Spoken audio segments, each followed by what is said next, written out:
இந்த 100 நாள் வேலை திட்டம் என்கின்ற மகாத்மா காந்தியினுடைய பெயரால் அமைந்திருக்கக்கூடிய அந்த வேலைவாய்ப்பு உறுதி சட்டம் சாதாரண திட்டம் இல்லை. திட்டமாக இருந்தால் இந்நேரம் எடுத்துகிட்டு இருப்பாங்க.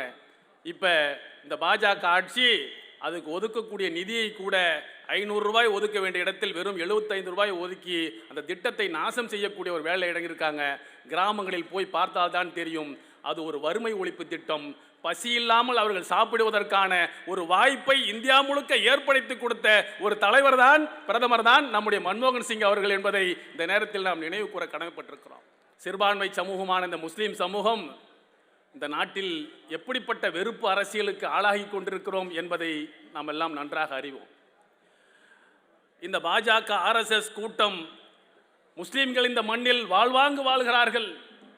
மதச்சார்பற்ற நாடு என்ற பெயரில் இந்த தலைவர்கள் எல்லாம் அவர்களுக்கு வாரி வாரி வழங்குகிறார்கள், செல்வ செழிப்போடு இருக்கிறார்கள், சலுகைகளை வாரி வாரி கொடுக்கிறார்கள் என்றெல்லாம் பொய்யை விதைத்து கொண்டிருந்த அந்த காலகட்டத்தில் இந்த முஸ்லீம் சமூகம் எப்படித்தான் இந்த நாட்டில் வாழ்கிறது என்பதை பற்றி ஆய்வு செய்வதற்காக நீதியரசர் ராஜேந்திர சச்சார் அவர்கள் தலைமையில் ஒரு குழுவை அமைத்து இந்தியா முழுக்க ஆய்வு செய்து இந்த முஸ்லீம் சமூகத்தினுடைய உண்மை நிலையை வெளிக்கொண்டு வந்தவர் நம்முடைய டாக்டர் மன்மோகன் சிங் என்பதை இந்த நேரத்தில் நான் நன்றியோடு நினைவு கூறுகின்றேன்.